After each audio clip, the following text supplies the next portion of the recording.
disponibilizando o link no grupo, mas sem ninguém falar nada, porque, primeiro, ninguém sentiu falta quando eu não botei. Segundo, porque eu tava com medo de alguém não vir às aulas para poder assistir depois só. Mas aí quem tá aqui assistindo a aula tem interesse, ou então quem não tá, mas não tá por causa de alguma questão, e você conhece a pessoa, é só falar comigo que eu passo, que eu upo no YouTube e mando. Não tem muito cerimônia com isso, não. Não tenho frescura com essa parada, não. Semana passada a gente falou da criação dos estados nacionais e eu comecei a falar também teoricamente sobre o antigo regime, sobre absolutismo. E eu comentei que um dos primeiros historiadores a abordar os temas da centralização do poder e do absolutismo foi o britânico Perry Anderson, em 74, num livro muito famoso de leitura obrigatória para qualquer historiador, que é o Linhagens do Estado Absolutista. Ele era um historiador marxista, era não, é, porque ele ainda está vivo, e ele aponta o Estado como tendo uma função preponderante nas inquirições, na teoria dele. Dentre as contribuições ao tema, vamos destacar mais ou menos o que ele fala sobre a formação do Estado absolutista. Ele vai apontar lá no livro que é necessário articular a teoria e os resultados das pesquisas históricas. Então eu tenho um geral, que é uma leitura teórica sobre o que é o Estado, sobre o que é o absolutismo, e eu preciso entender o particular. Inspirado no livro dele, eu também vou trazer o particular aqui para vocês. Como eu já falei no início, eu vou abordar alguns casos particulares para a gente tentar ver se a teoria ela tem aplicação na prática. Segundo, o Perry Anderson também vai trazer a ideia que existe uma unidade real e subjacente ao processo, mas que esse processo não é um contínuo linear. Ou seja, eu tenho temporalidades específicas, eu tenho rupturas múltiplas, eu tenho diferenças de região para região. Eu não tenho uma leitura monolítica do que seria o absolutismo. O Perry Anderson também vai trazer a ideia que os estudos eles deveriam estabelecer uma tipologia regional dos estados absolutistas, auxiliando no entendimento das trajetórias, para a gente comparar. Ele vai dizer tanto o Ocidente quanto o Oriente. Na aula de hoje eu não vou trazer o Oriente, porque não é o nosso escopo curricular, mas adoraria trazer a ideia aqui também do chamado despotismo oriental, como é que se monta o Estado oriental de uma maneira mais geral, para a gente poder eventualmente olhar no caso a caso. E por fim, ele vai apontar que a escolha para trabalhar o tema, partindo do conceito de Estado, reafirma o compromisso dele com um dos axiomas básicos do materialismo histórico, que a luta secular entre as classes resolve-se em última instância no nível político da sociedade. É a grande tese dele no Linhagens do Estado Absolutista. Ele vai comentar que a criação do Estado moderno ela é para manter a mesma estrutura de poder e ele com isso vai dizer que a disputa de classe ela vai se resolver no plano político. Ela vai ter como base a economia, mas ela se resolve no plano político, quando os detentores do poder econômico reproduzem-se no poder de uma sociedade. O compromisso com a vertente marxista da história não impediu que Perry Anderson fizesse várias críticas a Marx e a vários historiadores marxistas à luz da rediscussão de conceitos e de processos desenvolvidos pela historiografia contemporânea. Qual o significado dos questionamentos de Perry Anderson? Nós percebemos a partir da obra dele que uma ideia generalista, até mesmo evolucionista, de Europa moderna foi rompida. Até então, a Europa Ocidental ela era apresentada como o foco de uma história linear, de uma história homogênea, que passou de uma descentralização do feudalismo para um Estado moderno, coeso, estruturado, ao mesmo tempo, da mesma maneira. A gente também percebe que os modelos explicativos eles foram desenvolvidos partindo dessa premissa de homogeneidade, de linearidade. Eles não se articularam às pesquisas de grandes regiões políticas europeias que apontavam fenômenos específicos, fenômenos diferentes. Em segundo lugar, o Perry Anderson atentou para as temporalidades históricas envolvidas. As sociedades europeias, elas tinham as suas próprias temporalidades, ligadas às suas condições históricas concretas, independente das similitudes que possam aparecer nos processos mais gerais. Isso significou uma nova metodologia. Uma metodologia fundada, ou fundamentada, melhor dizendo, na organização de cada Estado absolutista, para poder perceber a trajetória, o processo de centralização. Ele vai abrir um campo de estudos novo, abriu um campo, então é novo, não é novos, um campo de estudos novo comparados a propondo a inserção da Europa Oriental, do Oriente nesses questionamentos. Pelo seu compromisso com o marxismo, ele vai reafirmar o Estado como o lugar do poder, a esfera privilegiada do político. Com licença que eu vou dar uma tossida. E aí entra o outro historiador que eu citei, e talvez não tenha ficado muito claro, que é o Antônio Manuel Espanha, que vai escrever um livro chamado As Vésperas do Leviatã, Instituições e Poder Político, Portugal no século XVII, que é um livro do início dos anos 90, 94, se eu lembro bem. E eu sempre destaco o Antônio Manuel Espanha na minha fala, porque ele responde a alguns dos questionamentos levantados pelo Perry Anderson, e ambos caem na prova, caem no Enem, quando o assunto abordado é Estado moderno, é absolutismo. Eu não estou falando só para mostrar erudição, eu não estou falando só para mostrar que eu li. Eu estou falando para poder ambientar vocês com as obras, ambientar vocês com a discussão, o que a galera está discutindo quando o assunto é absolutismo, quando o assunto é Estado, porque é possível que você tenha a citação de alguns desses caras que eu vou citar hoje na prova. Seja o Antônio Manuel Espanha, seja o Perry Anderson, ou então os autores da época, o Maquiavel, o Kantorowicz, o Baudin, o Bossuet, essa galera que eu vou citar. Então, voltando para o livro As Vésperas do Leviatã, do Antônio Manuel Espanha. Ele vai responder a alguns dos questionamentos levantados pelo Perry Anderson, por exemplo, a necessidade de articular a teoria e a pesquisa histórica, e a necessidade de estabelecer uma tipologia regional. No caso, ele pega Portugal para poder fazer um estudo de caso de Portugal e responder a esse desafio do Perry Anderson. Mas atenção, ao contrário de uma teoria marxista da história, o trabalho de Antônio Manuel Espanha, ele é inspirado no modelo de Michel Foucault. Ele vai usar a ideia de poder trazida por Foucault, não a ideia de poder trazida por Marx. Vai dizer Antônio Manuel Espanha, a chave para a compreensão parece residir no fato da coroa ter deslocado, a partir ali de metade do século XV, a sua estratégia política para campos diferentes do político jurisdicional. Ou seja, ela vai ler política para além da questão institucional. Ela vai construir espaços de poder diferentes. Espaços em que se aplica muito exatamente a elaboração teórica de Foucault, lá no livro A Microfísica do Poder, no qual ele demonstra que poder não é uma parada que está só no Estado. Poder é uma parada que está em todas as relações que você tem no dia a dia. O poder não está só nas formas instituídas, legítimas, mas também nos modos de ação, nos menos refletidos e calculados. O poder está na ritualística do cotidiano, no dia a dia. Então vai dizer o Antônio Manuel Espanha, governar é estruturar o campo de ação dos indivíduos. Não é simplesmente criar lei. Não é simplesmente botar uma polícia para fazer a lei ser colocada em prática. É criar todo um ritual, toda uma maneira de se pensar ligada ao seu modo de governar, ligada à sua proposta. Dá para entender? O Antônio Manuel Espanha, no As Vésperas do Leviatã, ele tira a análise do Estado como um todo para poder mostrar as instâncias de poder do cotidiano, do dia a dia, da forma de se pensar no dia a dia da Europa a partir do caso de Portugal.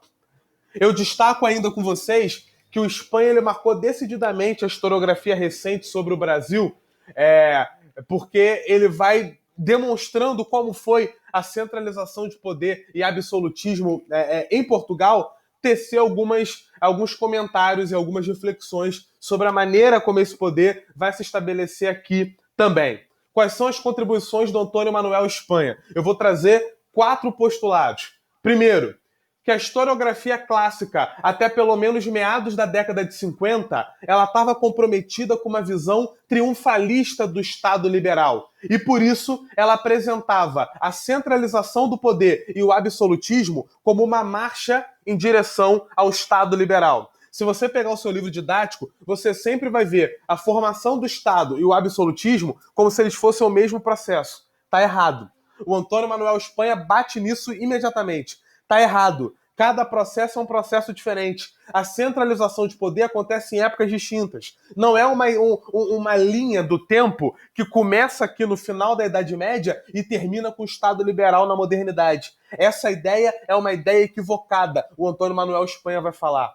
Segundo, os historiadores reduziam a vida política do antigo regime aos atos formais de poder e não desenvolviam a lógica interna. Você já entendeu isso comigo, estou batendo nisso de novo. O Antônio Manuel Espanha pega Foucault para poder ler além da lei, para além da instituição, o dia a dia, o cotidiano, como que esse poder se mostrava, por exemplo, aqui ó, no Palácio de Versalhes, no quadro de Luís XIV, na simbologia da liteira e da rainha sendo carregada no meio da rua.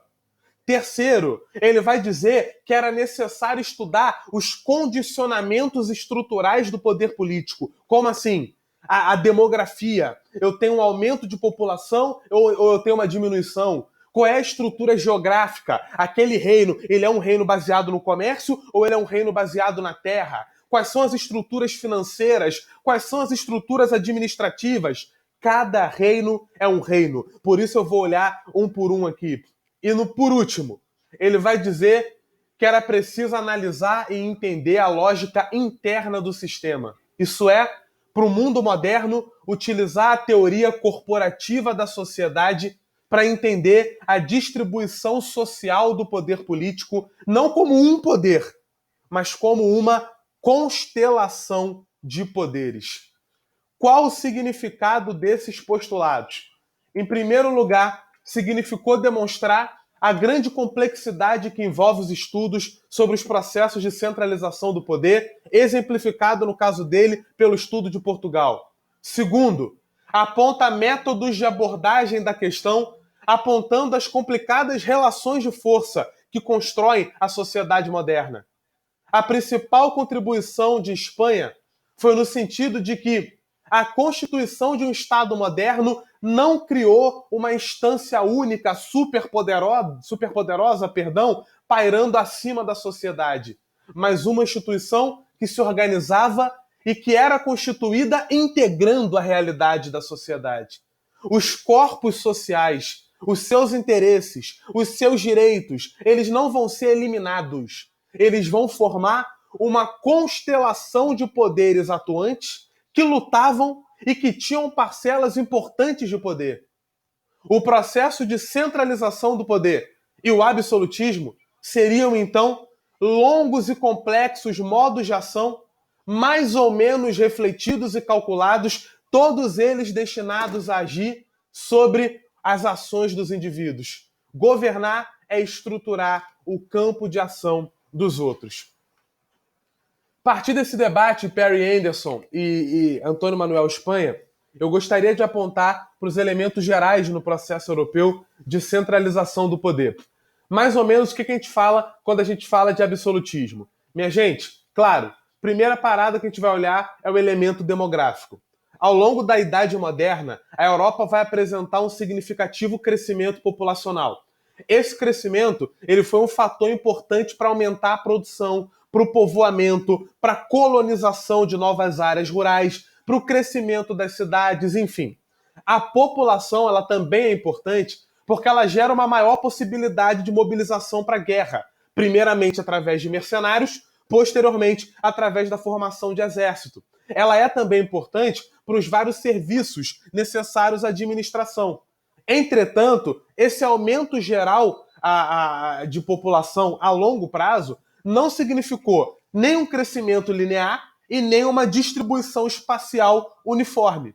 Epidemias gerais, como os vários surtos de peste, as guerras, os desastres naturais que abalavam a produção de alimentos, que traziam a permanência das condições de miséria para a maior parte da população, faziam estragos sensacionais. A distribuição da população ela também podia dificultar ou facilitar os dispositivos de poder acionados nesses processos de centralização. Populações rurais que dominavam a paisagem europeia, elas podiam apresentar focos de concentração populacional ou áreas muito ralas de povoamento. Eu tenho um povoado aqui, tenho um povoado lá bem longe, um outro bem lá longe. Ao contrário, a cidade ela tinha um alto índice de concentração populacional. Essa dinâmica populacional ela também pesava muito na hora de fazer política. Vamos lembrar que população também significa território. Subordinar a população é subordinar um espaço territorial. O segundo elemento em geral que tem que ser olhado é o elemento bélico, isso é, as guerras. É praticamente impossível treinar todos os súditos de uma comunidade nas artes da guerra e, ao mesmo tempo, mantê-los obedientes às leis e aos magistrados, como confidenciava Jean Bodin no século XVI. A guerra ela tinha a função de maximizar a riqueza, de maximizar o poder pela conquista de territórios produtivos, pelos saques, pelos butins, pelo domínio de regiões e cidades estratégicas para o comércio. A função da nobreza era a guerra, e muito de suas honras, títulos, posses, vinham dos seus feitos de armas. A guerra e a conquista deram grande mobilidade a essa ordem social. Os mesmos senhores podiam possuir riquezas e propriedades espalhadas por todo o território da Europa. Além das guerras entre feudos, nós tivemos ao longo do período moderno a guerra entre estados, o que vai promover, ou vai provocar, melhor dizendo, o comprometimento das rendas e das tributações. A importância dos mercenários se acentuava. Dependendo da situação de cada estado europeu, buscavam soldados até mesmo em regiões distantes, tanto para a guerra quanto para sufocar revoltas internas e até mesmo para ocupar, para colonizar regiões recém-conquistadas. Das armadas dependiam a conquista, das armadas dependia a manutenção das colônias, das armadas dependiam os novos territórios e as novas populações. Então a gente falou aqui, num caso mais geral, do elemento demográfico e como é importante você ter um controle sobre uma população que tem que ser grande o suficiente para sustentar o Estado, mas se for espaçada demais, eu não vou conseguir controlar. Se for concentrada demais, eu posso ter problema de revolta. A gente falou da guerra, a importância da guerra para o Estado moderno. A guerra é o que mantém a riqueza, é o que mantém o nobre feliz, é o que mantém, através de saques e butins, a galera que está no comando renovando esse poder e renovando essa riqueza. Mas a gente tem que falar também da burocracia, os elementos político-administrativos, os variáveis processos de centralização de poder e de formação de absolutismo apresentavam também diversas soluções. Práticas administrativas locais podiam ser mantidas ou ampliadas a territórios maiores. Conselhos, vereanças, câmaras municipais mantendo o poder local, funcionários também locais ou delegados pela autoridade real, parlamentos que representavam estados ou ordens da sociedade, secretariados de Estado, oficiais de todas as instâncias administrativas, coletores de impostos, chefes de alfândegas, juristas, representantes especiais, diplomatas. Os diplomatas, todos eles foram elementos que começaram a formar as chamadas estruturas administrativas. A burocracia, por onde o poder também era, como é ainda hoje, distribuído ou representado. Os cargos administrativos eram distribuídos como benefícios, ou então eles eram comprados, arrendados. Quanto mais a sociedade vai se monetarizando, maior a incidência da compra do cargo administrativo. Era uma renda, uma fonte de renda muito importante para os reis, mas era também importante para estruturar o Estado, para poder administrar melhor, para ordenar o território, para poder se colocar enquanto poder. E a gente tem o elemento financeiro. Vou citar, mais uma vez, Vitorino Magalhães Godinho. No artigo pioneiro de papo de uns 50 anos atrás, o historiador Vitorino Magalhães Godinho chamou a atenção para o modo como a estrutura financeira se relaciona de maneira muito estreita com a estrutura social de distribuição do poder. Ali no artigo se mostrava, de um lado, como que o poder está condicionado pelo sistema financeiro, mas, ao mesmo tempo, o sistema financeiro mergulha fundo, tanto na estrutura econômica vigente, como na tecnologia fiscal disponível. Se documentava também para nós historiadores que cada modelo orçamental encerra e documenta um projeto político junto a ele. Dinheiro, dinheiro e dinheiro. Conforme a sociedade se monetariza, conforme as ordens sociais lutam pelos frutos do poder, conforme também o poder se centraliza, a infraestrutura necessária aumenta. E essa infraestrutura, ela precisa de recursos constantes. As várias maneiras de arrecadar recursos, distribuir esses recursos para as guerras, para a administração, para a execução, para a fiscalização das leis, para garantir direitos ou benefícios, vão mostrar uma enorme variedade, dependendo de cada região política, das cidades mercantis aos estados absolutistas. O elemento financeiro dependia da estrutura econômica à medida em que ela era formada pelas atividades produtivas e como essas eram organizadas e fiscalizadas. No mercantilismo, que é a base econômica da sociedade, está até aqui, ó. Cadê? Está aqui, ó.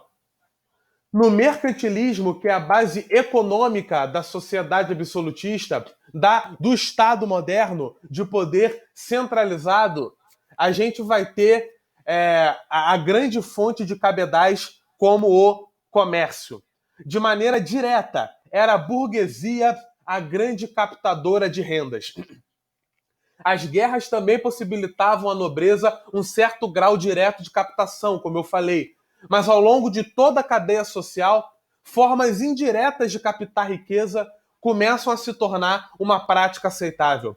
A venda de cargos públicos, a volta da apropriação de mão de obra nos senhorios, antigos direitos feudais que vão ser revigorados, a tributação do Estado, monopólios, arrendamentos e até mesmo o casamento. O casamento era uma maneira de amealhar dinheiro, era uma fonte de renda. Esses principais elementos gerais estruturadores dos estados modernos, eles eram interligados em ação e importância. Você já deve saber que o poder é ação, poder é exercício. O poder não se instala no vazio, o poder não se instala na abstração. O poder monárquico do Estado começava a se instalar criando espaços de poder, onde podia arbitrar e, com o tempo, impor modelos de conduta. Para isso, usava determinadas estratégias, como eu falei, as guerras, as alianças, a distribuição de favores e benesses, a legislação, consolidando ou inovando critérios para hierarquizar e distinguir a sociedade. E muito importante, são essas estratégias que definiram a distribuição das rendas auferidas pelo sistema financeiro, tributário e orçamentário. Percebam, é um mecanismo de autoalimentação. Quanto mais esses dispositivos de poder ganhavam corpo, maior era a centralização do poder, maior era o tal do absolutismo. Mas atenção, centralizar não significa se tornar o poder único e acima da sociedade. Eu insisto, é agir e ter um grau elevado de controle sobre os corpos e sobre os espaços de poder existentes na sociedade. Por exemplo, os livros didáticos em geral até hoje apresentam como estratégia de centralização do poder a aliança entre os reis e a burguesia contra a nobreza feudal. Isso não é verídico historicamente. Os reis pertenciam à nobreza. Os reis não eram burgueses. Com a exceção de Portugal, os reis eram nobres. Como é que o rei que é nobre vai contra a fonte da sua própria legitimidade? Você precisa entender essa palavra aliança de maneira genérica. Era do interesse dos reis e dos estados garantir a expansão de toda e qualquer atividade que trouxesse dinheiro. Em muitos casos, as rendas do comércio, captadas pelo sistema fiscal, pelo imposto, voltavam para a mão da própria nobreza. A renda do comércio, o dinheiro do burguês, ele era usado para fortalecer a nobreza política e socialmente. Às vezes, a pensão que o Estado paga à nobreza é o dinheiro que vem do comércio que o burguês está fazendo.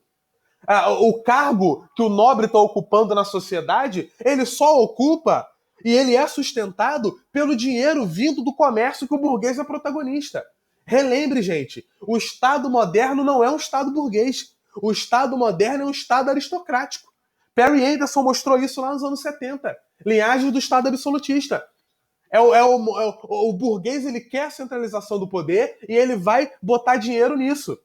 Mas o nobre não está sendo deixado de lado. Por favor, não caiam nesse erro que muito livro didático traz e muito professor traz em sala de aula também. O nobre, ele está dentro das instâncias de poder. O nobre não vai abrir mão do feudo dele para poder ser bucha de burguês. E o burguês, como eu falei na aula passada, quer ser nobre. Portanto, o Estado moderno é um Estado aristocrático. Estado burguês é o que vem nas revoluções. Revolução Francesa, Americana, etc, etc, etc. O Estado moderno absolutista, antigo regime, ele é aristocrático.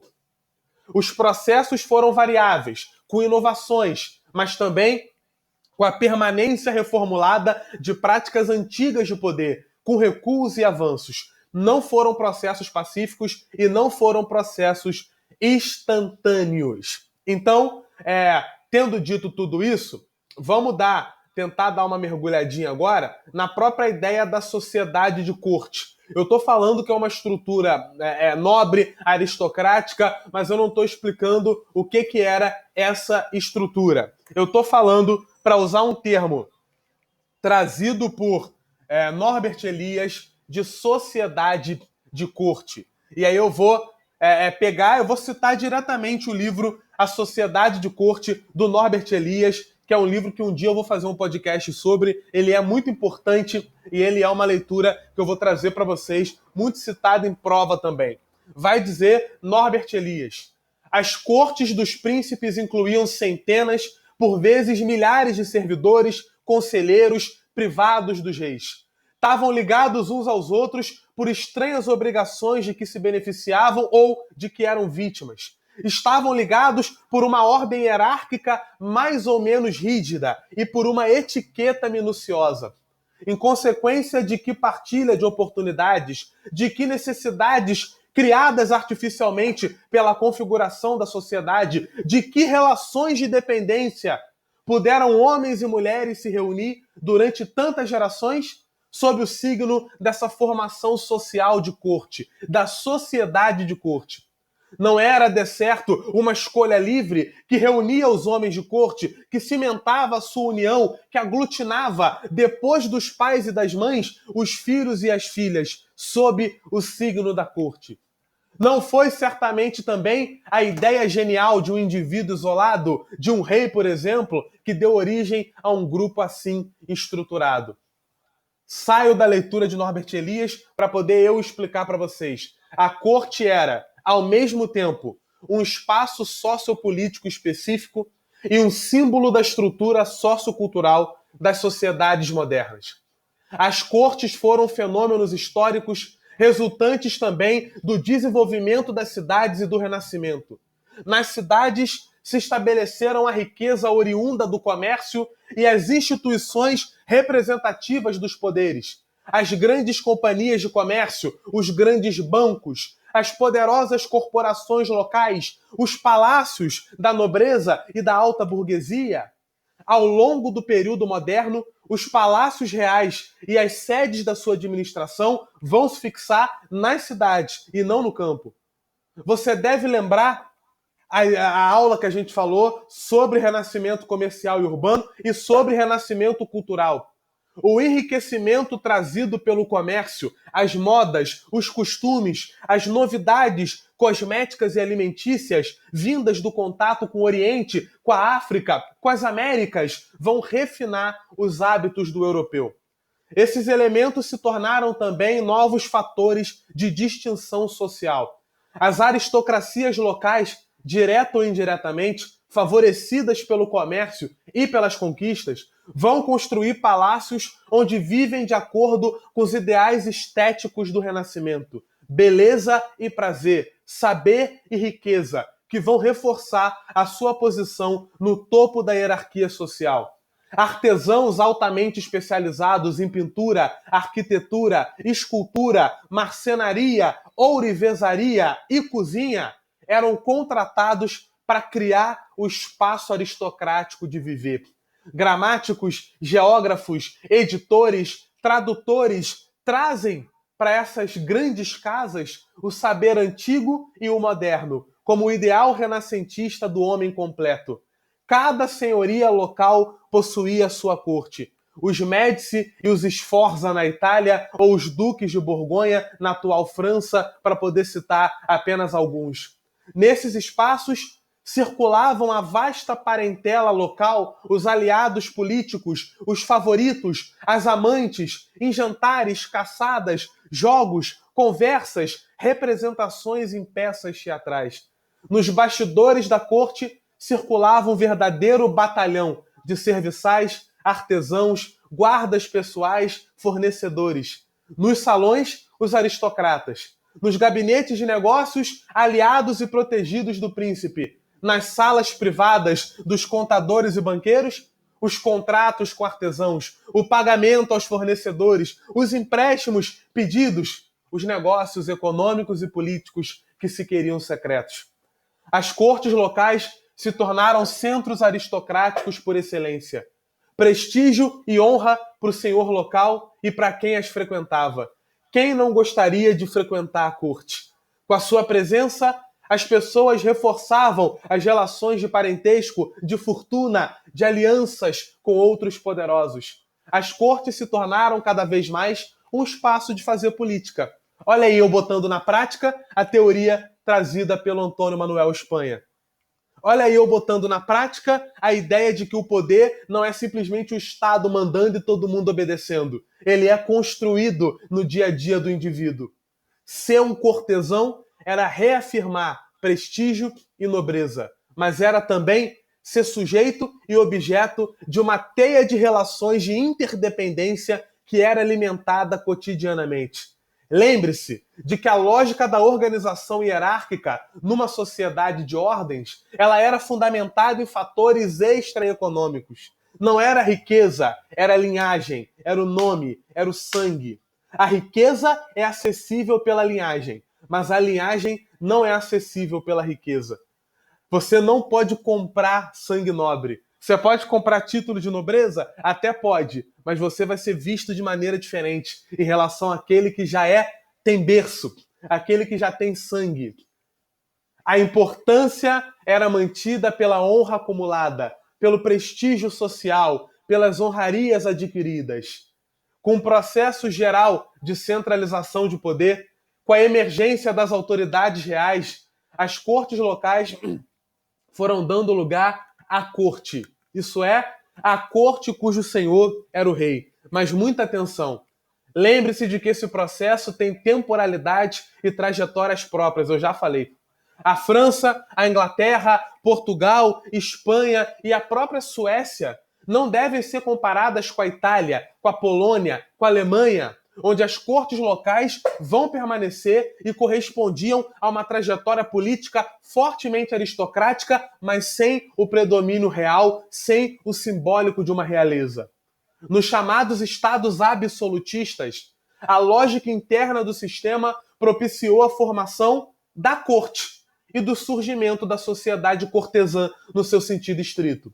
Os hábitos, as maneiras, as regras de comportamento, a teia de interdependência, a procura incessante para garantir e para sustentar a honra e o prestígio social vão ser exacerbadas nas cortes reais. Elas se tornam o símbolo não só das estruturas socioculturais da época, mas de todos os males que representavam as sociedades aristocráticas. A representação máxima foi a corte do Rei Sol, a corte de Luís XIV no século XVII. E a lógica, ela se expressa pela etiqueta. Pela etiqueta, a gente compreende. A etiqueta, ela não se reduz a um mero repertório do que você deve ou não fazer. É preciso que os gestos e as palavras considerados belos adquiram um sentido cerimonial, tomem a forma de um ritual quase que religioso. É preciso que as boas maneiras, essa redução da ética à estética, do bom ao belo, se enraizem numa política. Que a conduta valorizada seja um sacrifício prestado a um senhor, a um príncipe, que governa não só o Estado, como os atos dos membros de maior destaque. O homem de etiqueta não é só uma pessoa bem educada, é alguém que expressa os seus costumes de modo a tributar e a obter prestígio. As maneiras servem à circulação, servem à atribuição de respeito, permitem valorizar os poderosos, venerá-los. A etiqueta só se compreende a partir de uma estratégia política. Uma pausa para eu poder trazer algumas referências à etiqueta e à vida de várias ordens sociais em filmes, pinturas, peças de teatro e literatura, para quem quiser mergulhar um pouquinho mais nesse mundo. Na pintura, eu vou indicar para vocês a coleção Gênios da Pintura, da editora Abril. Pintores da Renascença e do Barroco vão retratar nobres, vão retratar grandes burgueses cercados pelo luxo das suas casas e dos seus palácios, seus adornos, seus serviçais. Também vão retratar mercados onde o povo circulava, cidades, habitantes, reis, corte. Então a minha dica na pintura é a coleção Gênios da Pintura, da editora Abril. No cinema, eu queria fazer algumas indicações.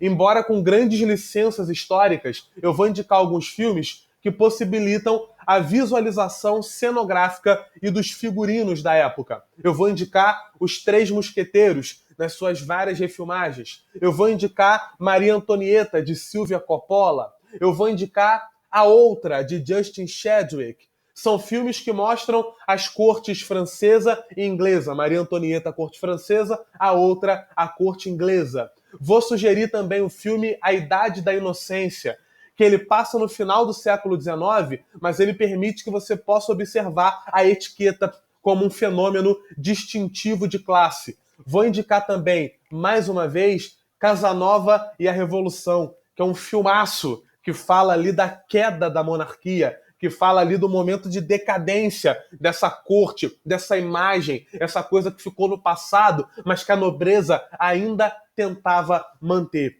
E na literatura e no teatro são várias as obras de referência. Eu vou indicar principalmente as peças de Shakespeare, as peças de Molière e as peças de Racine. Eu vou indicar também as biografias de príncipes e de famílias, como, por exemplo, a biografia dos Médici ou as biografias dos vários artistas do Renascimento. Vou sugerir também o livro Quattrocento, de James McKean, editado pela editora Rocco, e vou indicar o livro Aqueles Cães Malditos de Arquelau, que é um livro de Isaías Pessotti, da editora 34, se eu bem me lembro, que é uma leitura que eu indico para vocês. Quattrocento, de James McKean, e Aqueles Cães Malditos de Arquelau, de Isaías Pessotti. O sentido cerimonial de homenagem e de tributo à honra era sempre uma via de mão dupla. Concedia prestígio tanto para quem dava como para quem recebia. Esse sentido englobava uma enorme gama de atitudes, as palavras usadas, o tom de voz, os gestos, as roupas usadas, as roupas dos serviçais, os penteados, os calçados, as perucas, os arranjos de flores, os perfumes. Compreendia também os meios de transporte, cavalos e carruagens luxuosas, os palácios com seus parques e jardins, os seus fornecedores, que deveriam ser os mesmos fornecedores do Palácio Real, a devoção e a igreja que frequentava, a Capela Real. Englobava minúcias como os lenços rendados, a baixela de prata, o ouro, a roupa de cama. Toda, mas toda a vida mesmo, foi regida por uma etiqueta própria para cada hora do dia, para cada lugar e para cada pessoa que se podia encontrar. Na verdade, a nobreza vivia mais no Palácio Real do que no seu próprio palácio. A busca incessante pela proximidade do rei, o que daria uma ampla visibilidade ao prestígio e honra adquiridos e dados, era um fim em si mesmo. Era a suprema lógica da aristocracia cortesã. Na corte, o absolutismo se expressava de maneira crua. E por isso eu trouxe a leitura de corte para a gente poder ter em mente como que esses poderes se colocavam na prática. Mas agora eu queria dar uma mergulhada nos autores. Eu queria olhar quem está falando de absolutismo, Quem está legitimando o absolutismo? Quem é que está mostrando o significado da suposta necessidade de um poder hipertrofiado, de um poder maior do que aquele que era dado até então? Então, olhando para os autores, a gente vai primeiro olhar para Maquiavel. Nicolau Maquiavel. Eu já falei de Maquiavel na aula passada, né? Eu falei do Príncipe, eu comentei um pouquinho sobre a leitura de Maquiavel, mas eu queria falar um pouquinho mais, até porque leiam Maquiavel, gente. Leiam Maquiavel que vocês vão ver que todo mundo é injusto com Maquiavel. A galera não lê Maquiavel. A galera fala de Maquiavel baseado no que está no livro didático. A galera não pega para ler o Príncipe. Não pega para ler o livro. A gente já comentou um pouquinho sobre, mas talvez seja o momento de aclarar um pouquinho mais as coisas e falar de onde Maquiavel está falando. Esse autor que é um humanista, que é um renascentista. Essa presença de Maquiavel, ela surgiu de algumas dúvidas quanto às interpretações de O Príncipe. Hoje, não é mais possível continuar associando Maquiavel ao absolutismo. Não só porque o próprio Maquiavel nunca se definiu como absolutista, mas também porque sabemos hoje que Maquiavel era defensor da República Renascentista. A opção reformada quando a gente lê a apresentação do livro dele a Lorenzo de Médicis, no qual está registrado que da mesma forma que um pintor pinta a montanha da planície, pinta a planície da montanha. O príncipe, para ser príncipe, tem que ser povo, vai dizer Maquiavel. Então, por que se gastou tanta tinta para dizer que Maquiavel era o depositário maior da chave explicativa para entender Estado moderno, considerado como Estado absolutista? Acrescente-se a isso as interpretações particulares de O Príncipe, que além de terem constituído o chamado maquiavelismo, levaram os leitores a acreditar que as palavras de Maquiavel, por conta do seu realismo político, propunham ações radicais de violência. Não. Isso, por outro lado, não quer dizer que não esteja contido no livro uma teoria de poder. É óbvio que está. Tudo isso ainda faz parte da fortuna crítica de Maquiavel. Foram esses modos de interpretar Maquiavel e a sua obra que despertaram a nossa atenção para o republicanismo dele.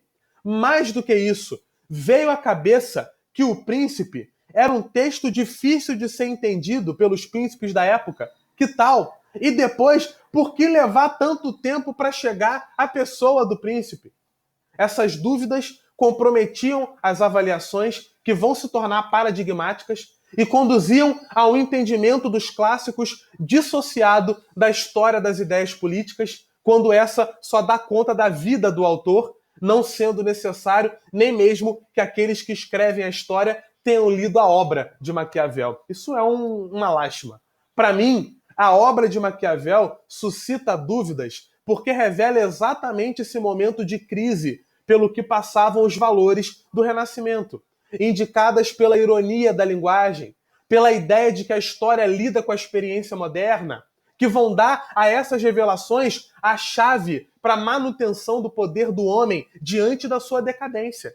Maquiavel está olhando para a decadência, para poder mostrar como é que eu mantenho o poder no momento de queda. A palavra é essa, manutenção. A palavra era manutenção. Ou melhor, conquistar é fácil, difícil é manter a sua conquista. Foi exatamente essa passagem que nos levou a pensar o príncipe, na verdade, como a metáfora desse homem que vai perdendo a liberdade, que vai perdendo a autonomia, que vai deixando de ter a república como a forma política ideal. Todo o conteúdo do príncipe remete para a análise da competência do homem em se apresentar como eficiente, como eficaz, tornando os problemas passíveis de serem elucidados pela calma e pela ponderação, pelo pensamento, pela reflexão. O homem transforma as suas ações, não diferenciando o pensar e o agir. Esse modo de agir que define a vida ativa no Renascimento. Para Maquiavel, só desse modo o homem manteria o controle sobre a natureza e se firmaria como centro do mundo. A partir dessa leitura de não diferenciar entre o pensar e o agir, a competência do homem e através da calma e da ponderação se mostrar eficiente, se mostrar eficaz. Esse raciocínio é retirado da hipótese de que ele está muito mais vinculado ao século XV e ao neoplatonismo, que ele sustenta a necessidade da liberdade pela experiência e pela manutenção dos ideais. Nesse aspecto, Maquiavel, além de republicano, vincula-se às tradições de Marcílio Fitino e Pico della Mirandola com a sua reflexão sobre a dignidade do homem. Isso é reforçado pelo encontro de uma outra produção que representaria exatamente o ambiente do século XVI, o livro O Cortesão, de Baltasar Castiglione. Por essa via, também é possível aproximar Maquiavel de Alberti e da sua obra Della Famiglia, atando um fio que vem desde os neoplatônicos até Maquiavel e Tomás Moros. Mas, afinal de contas, o que Maquiavel está falando no Príncipe? E por que a galera leu o Príncipe há tanto tempo de maneira tão errada, a ponto de que a gente tenha até hoje uma leitura de que o Príncipe é a defesa do poder absoluto? Todo livro didático falando isso. É o maior teórico, é o maior defensor do absolutismo. Pois bem, acompanha o raciocínio que você vai entender e você vai tirar onda e você vai conseguir desenvolver esse pensamento em qualquer lugar. Na contramão dessa linhagem que acentua o ideal, estaria o cara que eu citei, o Baltasar Castiglione, com a idealização do melhor cortesão e a constituição de uma civilidade cortesã oposta à virtude cívica de Maquiavel. Baltasar Castiglione faz da corte um espaço mais importante do que o da cidade. Ele retira os homens da ação política e ele coloca esses homens à disposição das relações de corte, como o espaço privatizado do príncipe, aquilo que a gente já falou. O Alberti, que eu citei na obra Della Famiglia, ele vai, por outro lado, compor o homem e a sua família, como o título já diz, atribuindo-lhes virtude e fortuna. Cuidado com esses conceitos. O homem ideal de Alberti é um burguês culto, que tem experiência urbana, é ponderado, é equilibrado, é moderado, paciente, trabalhador, administrador. Um homem que participa ativamente da vida política da cidade, desenvolvendo uma virtude cívica capaz de manter a ordem republicana por meio do uso da sua palavra para expressar o seu gosto estético, a sua falta de modéstia. Nele, confundem-se duas experiências, a família e a cidade. O Castiglione, por outro lado, vai falar que o homem ideal não é esse burguês cívico. O homem ideal é o nobre, perito em armas, o bom caçador, o bom cavaleiro, versado em literatura, versado em artes, capaz de fazer versos, desenhar, pintar, toca instrumentos, é moderado, é desembaraçado, se veste com gosto, brilha na arte da conversa. A corte é o espaço de ação do homem ideal, vai dizer Castiglione. É ali que as qualidades do homem ideal são realçadas. Por isso que ele não tem que experimentar o mundo porcaria nenhuma. Ele é um bom ministro de Estado, ele é um preceptor de príncipes.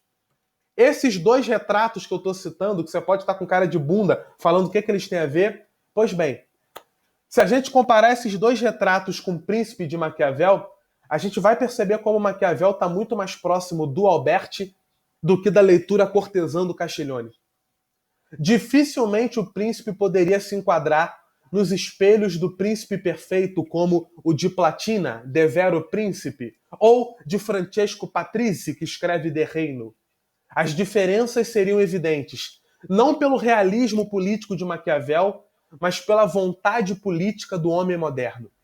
É por essa via que Léo Strauss comenta Maquiavel, inserindo Maquiavel na tradição daqueles que, na inquietude moderna, se colocam entre Atenas e Jerusalém.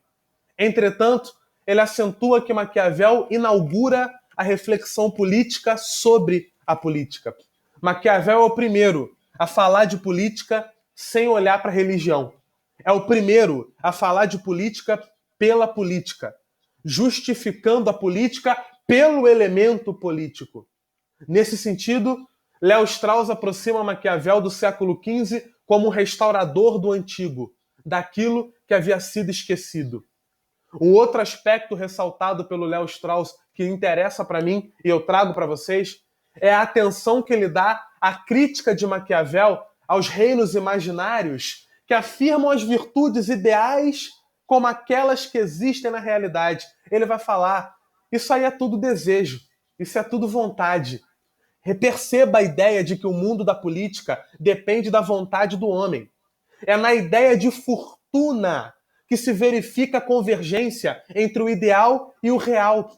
É a ação o elemento que liga o ideal ao real. Essa ação racional, produtiva, competente, inteligente, erudita, essa ação que funciona como medida das ações concretas, sem que exista a necessidade dessa idealização. É esse procedimento que garante autonomia. É esse procedimento que garante até liberdade. Entretanto, para que isso se verifique, eu preciso conhecer a natureza humana. Eu preciso conhecer como vivem os homens. Assim demarca Maquiavel. É a pré-condição para entender como governar. É entender a natureza humana. O homem, como príncipe, deve reconhecer as ações ou os atos contraditórios do homem. Perdão. A generosidade e a avareza, a compaixão e a crueldade, e o príncipe deve saber usar isso. Por isso a questão-chave sobre o príncipe é ser amado ou ser temido. Ele não pode ser as duas coisas ao mesmo tempo. E ele precisa escolher a partir da consideração de que o amor depende dos outros, o temor depende dele. Como o príncipe deve evitar ser odiado, é necessário que o homem se apresente como senhor das situações. Relembrem, temor não é medo. Temor é o reconhecimento de que o outro é superior. Temor é a ideia de que o outro pode proteger melhor a sociedade. Por isso que o Maquiavel vai falar que o príncipe tem que ser temido. Entre ser temido e amado, prefira ser temido. Aí o cara que não leu o livro, quer pagar de especialista... Gente, eu sou de história moderna. História moderna é uma parada que é complexa. História moderna não é qualquer bosta, não.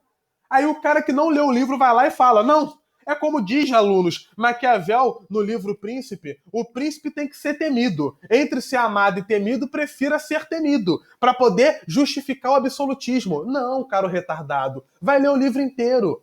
Para de ficar copiando o que tu leu na internet. Lê o livro, lê a fonte, que você vai entender que quando Maquiavel fala que é melhor ser temido do que ser amado, é porque o amor depende dos outros e a natureza humana não é uma natureza confiável. O temor depende de você, das suas ações. Por isso que o temor é melhor do que o amor. Fala. Eu li parte do livro ali, tá ali na minha estante, mas realmente é muito mais complexo do que isso aí, que o cara tentou resumir. Muito mais. É muito difícil. Você que leu o livro sabe que você pega o livro achando que vai ser aquela simplificação que tu viu em sala de aula, e tu pega o livro e você fala, pô, não é tão simples assim não, cara. O Maquiavel, ele é complexo, ele é inteligente demais. Ele vai dizer que o homem ele tem que conhecer os vícios e as virtudes para poder reconhecê-los. E aí, a gente escolhe entre aqueles que têm virtudes. É esse conhecimento que também alterna os usos dos vícios e das virtudes, dependendo da circunstância. A melhor qualidade do homem é ter aquilo que ele chama de virtude, discernimento. O tema do príncipe é o de um novo homem numa sociedade igualmente nova. Para isso, mais uma vez, é preciso conhecer os jogos dos contrários como fundamento dos valores. O fundamento da justiça é a injustiça. O fundamento da moral é a imoralidade. O fundamento da legitimidade é a ilegitimidade. E atenção para isso. O fundamento da liberdade é a tirania. O princípio do temor é a base da condição do desenvolvimento do poder. Esse é o mecanismo por meio do qual o homem retoma a sua liberdade. Para Léo Strauss, a proposta de Maquiavel se conecta com a tradição porque está associada à libertação de Israel do domínio egípcio. A Itália de Maquiavel, assim como Israel, deve se libertar dos estrangeiros que dominam o seu território e, para isso, o príncipe contém os 10 mandamentos do novo homem. transformando-se no novo Moisés. A questão que envolve a proclamação da Itália livre, ela deve ser entendida como libertação da humanidade, no sentido de uma proposição universal fundamentada na negociação, porque se a Itália se unifica, o que acontece? Ela seria representada por um território italiano? Não, nada disso. O que a gente está apontando aqui é que o príncipe é uma proposta de libertação através da tirania. Por isso o príncipe é tão complexo. Quando Maquiavel está falando de fortuna e virtude, quando ele está falando que os mais fortes são aqueles que devem comandar, quando ele está falando que é necessário manter poder para além de conquistar, ele está tentando trazer uma ideia de libertação do território no qual ele vive. A gente não sabe até hoje qual era a intenção original de Maquiavel. O que a gente sabe é que ele dedicou a obra à família Médici. E a gente sabe que a família Médici tinha colocado ele no exílio porque ele defendia o regime anterior ao regime de chegada da família. Então a família Médici estava com medo dele ser um opositor. Percebam, ele está indicando o príncipe a um cara que colocou ele no exílio. Até que ponto ele está dizendo a maneira correta de governar e até que ponto ele está sendo irônico e criticando a maneira como está se governando. Como Maquiavel é espetacular, como Maquiavel é complexo, como eu amo a história moderna e as suas complexidades. Prometo que nos próximos eu vou ser um pouquinho mais direto para não gastar tanto tempo assim que a gente está acabando. Thomas Hobbes ele é bastante fácil de compreender. Eu vou pegar um trechinho aqui, eu vou ler um trechinho para vocês e vocês vão entender rapidamente o que era Thomas Hobbes dentro do contexto. Historiador contextualiza. Filósofo que às vezes não contextualiza. Historiador contextualiza sempre. Existiu na Inglaterra um grande medo de 1588. A nação protestante, aguardando a invasão espanhola, as povoações ribeirinhas espreitando o desembarque da armada que se temia até então invencível. Não faltaram alarmes falsos, especialmente na Finisterra inglesa, a Cornualha. Num desses pânicos, nasceu Thomas Hobbes, de parto prematuro. Minha mãe pariu gêmeos, eu e o medo. Ele próprio vai recordar, alguns anos depois. Esse trecho permite compreender a história inglesa no período em que viveu Thomas Hobbes. Além da situação que eu descrevi, que se prolongou ao longo do século XVII, a guerra, o conflito, a rivalidade, os ingleses também vivenciaram o conturbado processo da Revolução Inglesa.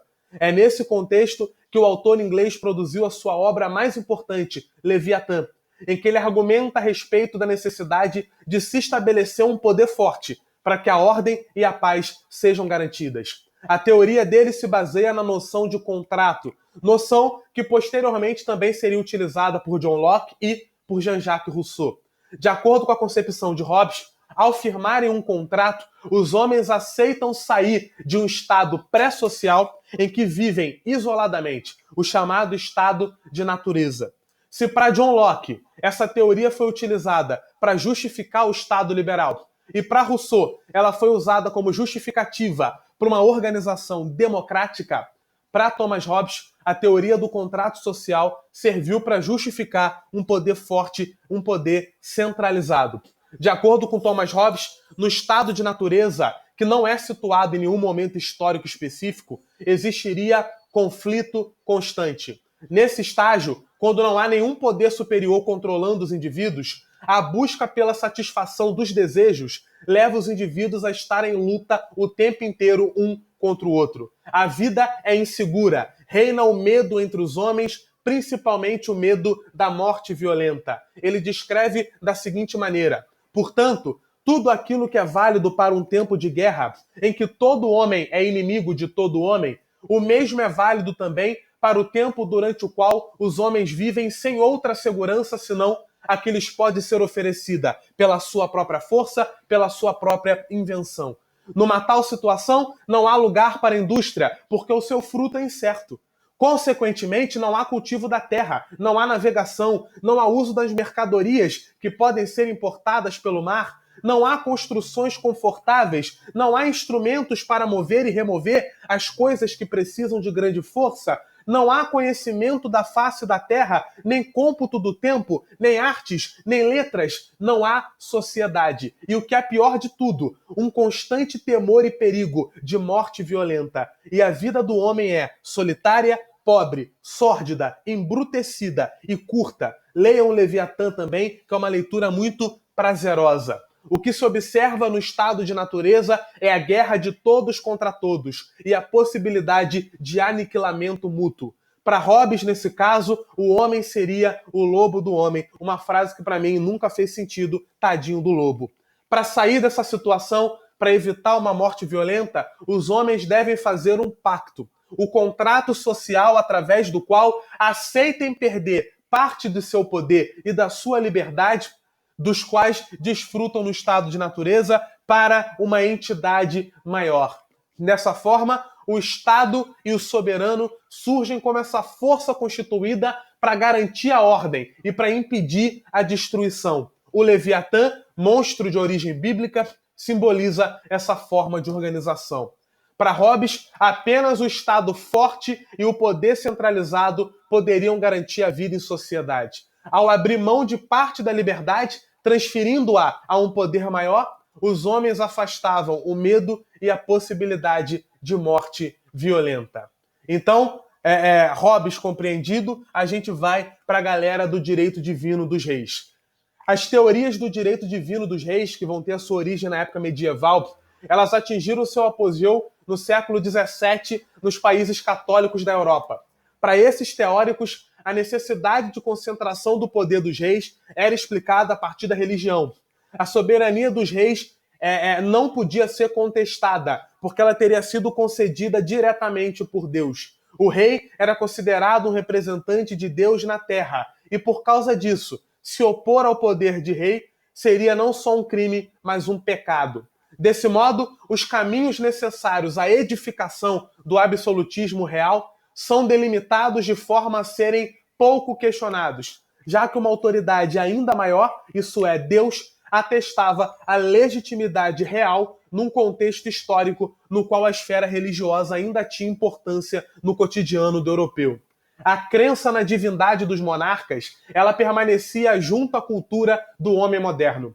Desde a Idade Média, era comum a crença de que caso os reis tocassem os doentes, conseguiriam curá-los. Um ritual que se manteve na Idade Moderna, dando origem à expressão o rei toca, Deus cura. Quem leu muito bem isso foi Mark Bloch. Na verdade, foi Mark Bloch, quando ele fala sobre as escrófulas dos reis. Sim. Foi Mark Bloch ou foi Lucien Febvre? Agora me deu um branco. Não, é Mark Bloch. O Poder Taumaturgo dos Reis, é o nome do livro. A partir dessa concepção sobre o poder real, surgiu a percepção dos dois corpos do rei. O rei teria dois corpos. Quem vai desenvolver essa teoria é Ernst Kantorowicz. A ideia de que o rei tem um corpo mortal, igual ao de qualquer outro, que está sujeito aos mesmos vícios, aos mesmos defeitos. Mas, quando ele se torna rei, ele vai receber um segundo corpo com C maiúsculo, um corpo sagrado, um corpo divino, que o diferencia dos demais. E esse corpo não morre nunca. Ele passa de indivíduo para indivíduo. Ele passa de coroa para coroa. Vão se dedicar à teoria do direito divino, principalmente os franceses, sendo que o próprio Luís XIV escreveu sobre o poder sagrado na figura real. A gente normalmente cita duas figuras, Jean Bodin e Jacques Bossuet. Aqui está só o Bossuet, mas eu vou fazer um comentário rápido sobre o Bodin, antes que a aula acabe.